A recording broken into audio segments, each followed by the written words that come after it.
Subscribe कीजिए हमारे समाचार आप तक को और साथ ही बेल आइकन भी प्रेस कर दीजिए ताकि हम जो भी न्यूज़ अपडेट करें वो सबसे पहले आप तक पहुंच सके। नमस्कार, मैं तरन्नुम खान समाचार आप तक में आप सभी का स्वागत करती हूं। राष्ट्रीय उलमा पार्टी काउंसिल के महाराष्ट्र के प्रेसिडेंट है। सर, आप तो महाराष्ट्र के प्रेसिडेंट हैं, आपको तो ये मालूम होगा कि शिवाजी महाराज जी की जो मूर्ति अभी कर्नाटक में गिराई गई है, इसके लिए आपकी पार्टी और आपका क्या स्टैंड है? पहले बात मैं आपको बता दूं कि वो मूर्ति गिराई नहीं गई है, हटाई गई है। लेकिन हमारी राष्ट्रीय उलमा काउंसिल पार्टी का इस पे बहुत ज़बरदस्त विरोध है कि जिसको महाराष्ट्र में एक महाराज का दर्जा हासिल है, ऐसे शिवाजी महाराज की मूर्ति को वहाँ से हटाया गया है।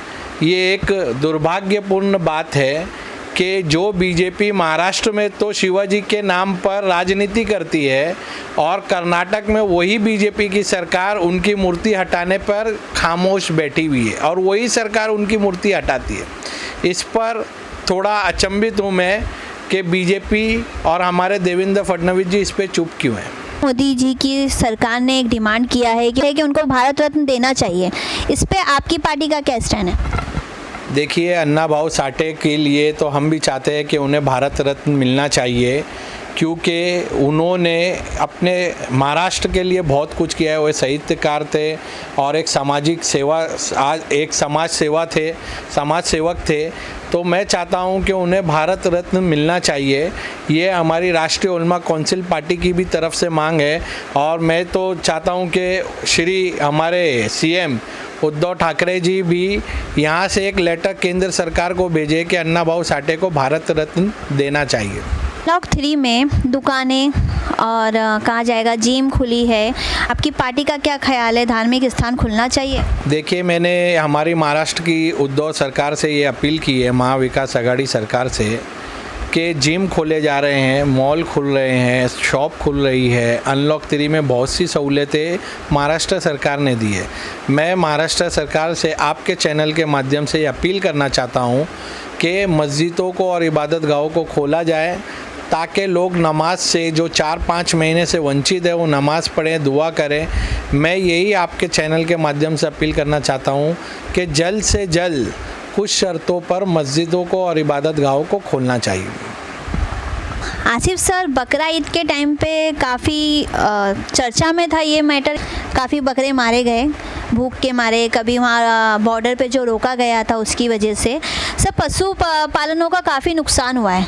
इसके लिए आप सरकार से क्या डिमांड करेंगे? देखिए, महाराष्ट्र सरकार ने गाइडलाइन बनाई थी, वो गाइडलाइन लोगों तक पहुंची नहीं या पहुंचाई नहीं गई, ये एक जांच का विषय है।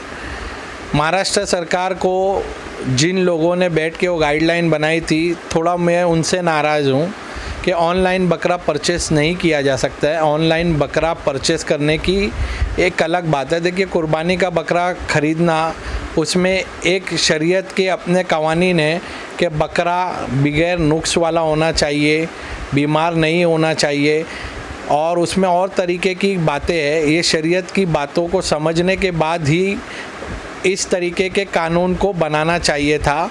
जिन्होंने भी महाराष्ट्र सरकार को इससे अवगत कराया होगा, ये उनकी जिम्मेदारी थी कि वो महाराष्ट्र सरकार को ये बताए कि ऑनलाइन बकरा नहीं खरीदा जा सकता है। रही बात जो बॉर्डर पे बकरे आए और रुके और वो मरे, जिनको बॉर्डर में मुंबई आने नहीं दिया गया, जब महाराष्ट्र गाइडलाइन ही ये बनी थी कि बकरों की मंडी नहीं लगेगी, तो मंडी लगाने के लिए जो बकरे आ रहे थे तो जाहिर सी बात है पुलिस ने उनको रोक दिया। मुझे ये शिकायत है महाराष्ट्र सरकार से, अगर जिन लोगों ने ऑनलाइन बकरे मंगाए थे उनके बकरों को आने की इजाज़त देनी चाहिए थी। ऐसे कई एक बकरे मरे हैं जिससे किसानों का बहुत नुकसान हुआ है।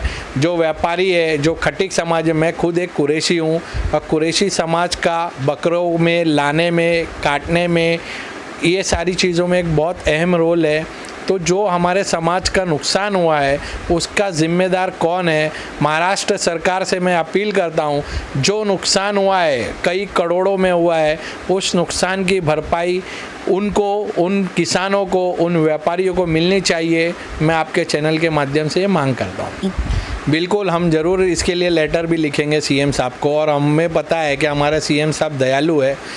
और ठीक है, जो बकरे का नुकसान हुआ है, जो बकरे मर गए हैं, जिन्हें गाड़ियों से उतारा नहीं गया है, ऐसे जो व्यापारियों का नुकसान हुआ है, हम जल्द ही सीएम साहब से मिलने का वक्त मांगेंगे। अगर सीएम साहब देंगे तो हम इस बारे में उनको अवगत कराएंगे। हो आप शेतकरी के बेटे हो तो आपको उनके हाल के बारे में ज़्यादा तजुर्बा होगा।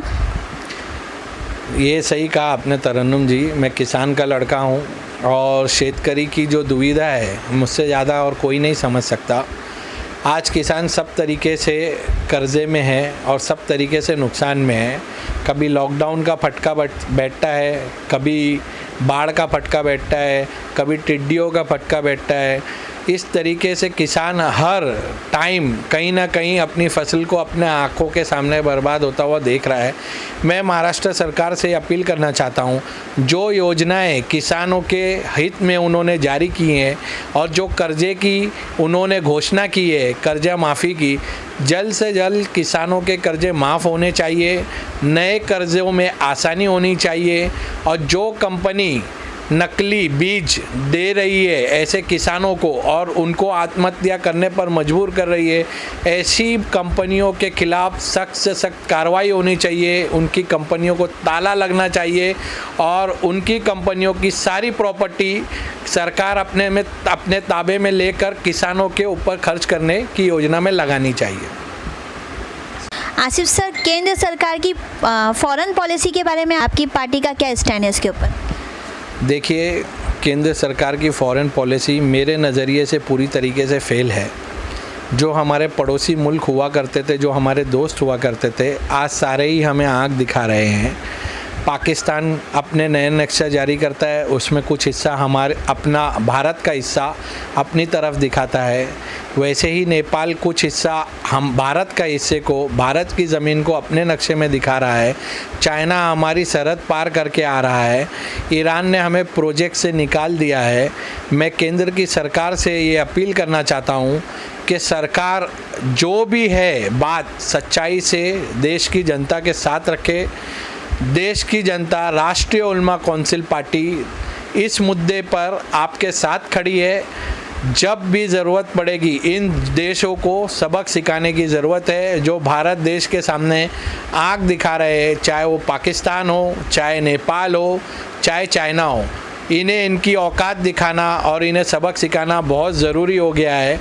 और इनके आए हुए सारे आइटम, सारे ऐप्स बैंड होना चाहिए, चाहे वो पबजी क्यों ना हो। अभी तो फिलहाल ज़्यादातर तो ऐप्स बैंड ही कर दिए हैं इंडिया ने। हमारे चैनल के ज़रिए आप लोगों को क्या संदेश देना चाहते हैं? मैं चैनल के आपके माध्यम से संदेश देना चाहता हूँ कि जब भी भारत सरकार को अगर इन मुल्कों को सबक सिखाने की ज़रूरत पड़ेगी तो सबसे पहले राष्ट्रीय उलमा काउंसिल पार्टी देश की सरकार के साथ खड़ी है। और जहाँ भी देश की सरकार ने कहा है कि चाइना के ऐप्स बैन कर, सबसे पहले हमने हमारे मोबाइल से वो ऐप्स डिलीट किए हैं। और मैं यही चाहता हूँ कि इसी तरीके से पाकिस्तान के साथ भी कारोबार बंद होना चाहिए। नेपाल के साथ भी हमारी जो मदद जारी है उनके साथ भी कारोबार बंद होना चाहिए। और इन्हें वक्तन इनको सबक सिखाने की ज़रूरत है। इनको जल्द से जल्द इनकी औकात दिखाने की ज़रूरत है। कैमरामैन कायनात शेख के साथ मैं तरन्नुम खान, समाचार आप तक में।